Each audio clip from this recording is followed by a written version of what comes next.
Hey guys, welcome to my YouTube channel, Dear Pre. Subscribe to my channel and hit the bell icon to get all notifications. Do like, comment, share and save the video. Friends, welcome to our channel dear Pari. आज मैं आपको human reproduction के बारे में पढ़ाने वाली हूँ। तो सबसे पहले हम देखते हैं रिप्रोडक्शन क्या होता है। रिप्रोडक्शन होती है एक बायोलॉजिकल प्रोसेस, जिससे क्या होता है, जो ऑर्गेनिज्म होता है, कोई भी माइक्रो ऑर्गेनिज्म, एनिमल्स, प्लांट्स, कोई भी ऑर्गेनिज्म होता है, वो अपने यंग वंस प्रोड्यूस करता है और कोई भी अपनी कॉपी प्रोड्यूस करता है। उसको हम क्या बोलते हैं, रिप्रोडक्शन। यंग वंस को हम जनरली ऑफस्प्रिंग्स भी बोलते हैं। और एक ऑर्गेनिज्म अपनी स्पीसीज़ की कॉपी बना सकता है, दूसरे की कॉपी नहीं बना सकता। तो रिप्रोडक्शन को हम क्या बोलेंगे, स्पीसीज स्पेसिफिक। एक स्पीसीज़ एक ही स्पीसीज़ की कॉपी बना सकती है, दूसरे की नहीं बना सकती। ह्यूमन रिप्रोडक्शन क्या होता है, सेक्सुअल रिप्रोडक्शन होता है, जिसमें मेल और फीमेल गैमेट्स प्रोड्यूस होते हैं। इन दोनों का क्या होगा, फ्यूज़न होगा। फ्यूज़न होने से जाइगोट बनेगा और देन ऑफस्प्रिंग्स की फॉर्मेशन होगी। इसको बोलेंगे हम ह्यूमन रिप्रोडक्शन। अब हम क्या पढ़ेंगे, सेक्सुअल डाइमॉर्फिज्म। डाइमॉर्फिज्म क्या होता है, किसी भी ऑर्गेनिज्म के अंदर दो अलग अलग एक्सटर्नल कैरेक्टर्स की कॉपी हो, जैसे कि मेल अलग हो और फीमेल अलग हो। तो अगर सेक्सुअल डाइमॉर्फिज्म है तो उसमें क्या होगा, जो सेक्सुअल अपीयरेंस होगी मेल और फीमेल में, वो क्या होगी, अलग अलग होगी। When male and female individuals are different in external appearance, तो इस फिनोमेनन को हम क्या बोलेंगे, सेक्सुअल डाइमॉर्फिज्म। ह्यूमन बींग्स में सेक्सुअल डाइमॉर्फिज्म प्रेजेंट होता है। सेकेंडरी सेक्स कैरेक्टर्स कौन से होते हैं, वो कैरेक्टर जिससे हमें ये पता चले कि जो मेल है और फीमेल है वो एक्सटर्नली क्या क्या उनमें डिफरेंसेस है, उनको हम बोलते हैं सेकेंडरी सेक्सुअल कैरेक्टर्स। ह्यूमंस में सेकेंडरी सेक्सुअल कैरेक्टर्स मेल और फीमेल में अलग अलग पाए जाते हैं। अब देखो, secondary sexual characters in male and female means man and women, दोनों में क्या होते हैं, अलग अलग होते हैं। तो सबसे पहले क्या पढ़ेंगे हम, जनरल अपीयरेंस के बारे में। जनरल अपीयरेंस, मेल की क्या बॉडी होती है, मोर मस्कुलेचर होती है, मतलब मसल्स ज़्यादा प्रेजेंट होती है, लेकिन फीमेल में बहुत ही कम होती हैं। एग्रेसिवनेस मेल में बहुत ज़्यादा होती है और फीमेल में कम होती है।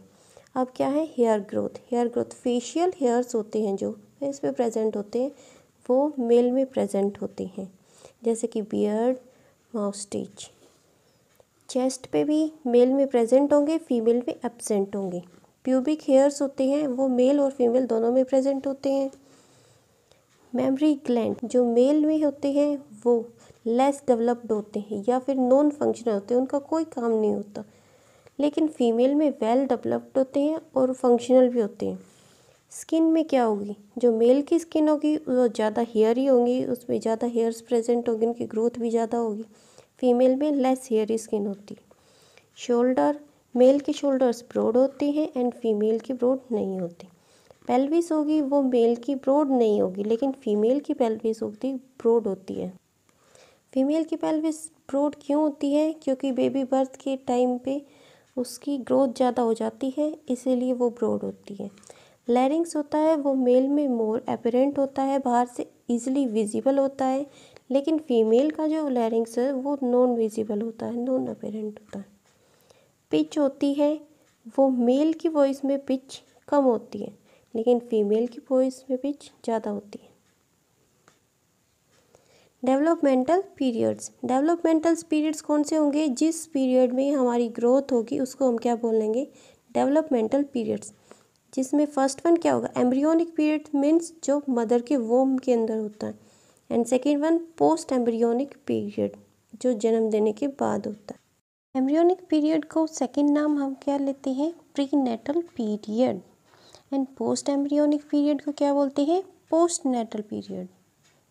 एम्ब्रियोनिक पीरियड कौन सा होता है, जो मदर के वोम में पास आउट हो जाता है। तो it includes the event from the formation of embryo to the time of birth. Embryo के फॉर्मेशन से लेकर बच्चे के बर्थ तक जो टाइम होता है उसे क्या बोलेंगे हम, embryonic period. Embryo to the birth, इसके बीच में कौन कौन से इवेंट्स आएंगे? एम्ब्रियो से क्या होगा? ब्लास्टूला की फॉर्मेशन होगी, फिर गैस्टूला की फॉर्मेशन होगी, उसके बाद tissue formation, organ and organ system की फॉर्मेशन होगी। कंप्लीट बेबी के बनने के बाद फिर क्या हो जाएगा? बर्थ हो जाएगा उसका। In humans embryonic period is 9 months. Humans में एम्ब्रियोनिक पीरियड कितना होता है? 9 मंथ्स कंसिडर किया जाता है। पोस्ट एम्ब्रियोनिक पीरियड कौन सा होगा? This period passed outside the mother womb, जो कि मदर के वोम के बाहर होगा। It includes the event from the birth से लेकर डेथ तक जो भी इवेंट्स होंगे वो इसी के अंदर आएंगे। जैसे कि बर्थ के बाद क्या होती है? सबसे पहले तो जुवेनाइल स्टेज होती है, बचपन होता है। उसके बाद टीनेजर स्टेज होती है। उसके बाद क्या होती है? Adult stage, then senescence and death. ये सारे इवेंट्स किस में आएंगे? पोस्ट एम्ब्रियोनिक पीरियड में। उसके बाद हम पढ़ते हैं मेजर रिप्रोडक्टिव इवेंट्स। रिप्रोडक्शन के टाइम पे कौन कौन से इवेंट्स होते हैं? तो हम पढ़ेंगे ह्यूमन बींग्स के बारे में क्या क्या होता है। सबसे पहले क्या होगा? गैमेटोजेनेसिस। गैमेटोजेनेसिस क्या होता है? Formation of gamete. स्पर्मेटोजेनेसिस क्या होगी? फॉर्मेशन ऑफ स्पर्म्स होगी ये मेल में। और oogenesis क्या होगी? फॉर्मेशन ऑफ ओवा और egg. It occurs in female. Insemination क्या होता है? जब मेल फीमेल के जेनिटल ट्रैक्ट में स्पर्म्स का ट्रांसफ़र करेगा तो उस प्रोसेस को हम क्या बोलेंगे? इंसेमिनेशन। अब हम क्या पढ़ेंगे? फर्टिलाइजेशन के बारे में। फर्टिलाइजेशन क्या होता है? Fusion of male and female gametes. इन दोनों का फ्यूज़न होगा तो क्या बनेगा? जाइगोट बनेगा। और इस प्रोसेस को हम क्या बोलेंगे? फर्टिलाइजेशन। अब क्या होगा? जाइगोट के बाद जाइगोट के अंदर क्लीवेज होंगे। क्लीवेज क्या होता है? Rapid mitotic division of zygote. उसके अंदर बहुत ही स्पीड में माइटोटिक डिवीज़न होते हैं और उसको क्या बोलते हैं? हम क्लीवेज बोलते हैं। तो रैपिड माइटोटिक डिवीज़न होने से जो जाइगोट होगा वो किस में कन्वर्ट हो जाएगा? मल्टी सेलुलर स्टेज में। अगर मल्टी सेलुलर स्ट्रक्चर में वो कन्वर्ट हो जाएगा तो उसको बोलेंगे हम ब्लास्टोसिस्ट या ब्लास्टूला। उसके बाद क्या होगा? ब्लास्टूला का इम्प्लांटेशन कहाँ पे होगा? यूट्रिन की वॉल में। यूट्रस की वॉल में ब्लास्टोसिस्ट जब वो अटैच हो जाएगा उस वॉल से तो उस प्रोसेस को बोलेंगे हम इम्प्लांटेशन। प्लेसेंटेशन क्या होता है? Formation of placenta. Intimate connection between foetus and uterine wall. जो फीटस होता है हमारा ग्रोइंग फीटस और जो यूट्रस की वॉल होती है मदर में, उन दोनों के बीच में जो कनेक्शन होता है उसको क्या बोलते हैं? प्लेसेंटा। और ये क्या काम आता है? Exchange of materials. मीन्स जैसे कि मदर ऑक्सीजन लेगी तो उसका एक्सचेंज फीटस तक होगा और जो फीटस कार्बन डाइऑक्साइड रिलीज़ करेगा वो वापस से मदर के पास आ जाएगी और बाकी सारे जो भी न्यूट्रिएंट्स होते हैं उन सब का एक्सचेंज होता है प्लेसेंटा के थ्रू। गैस्ट्रुलेशन क्या होता है? जो ब्लास्टूला है वो फर्दर डिवाइड होगा। डिवाइड होने के बाद उसके अंदर क्या होगी? 3 जर्म लेयर्स की फॉर्मेशन होगी और इसको क्या बोलेंगे हम? गैस्ट्रूला। और इस प्रोसेस को क्या बोलेंगे? Gastrulation. After the formation of 3 germ layers उसके बाद क्या होगा? Organogenesis means formation of organs, formation of specific tissues. सबसे पहले क्या बनेगी? टिश्यूज बनेंगे, फिर ऑर्गन्स, देन ऑर्गन सिस्टम। तो formation of organ and organ system is known as organogenesis. उसके बाद लास्ट प्रोसेस क्या होगी? पार्चुरेशन मीन्स बेबी का बर्थ।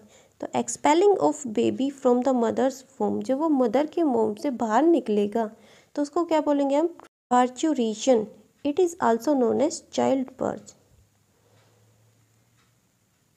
तो ये था हमारा ह्यूमन रिप्रोडक्शन का इंट्रोडक्शन। नेक्स्ट वीडियो में हम इन सब को डिटेल में पढ़ेंगे।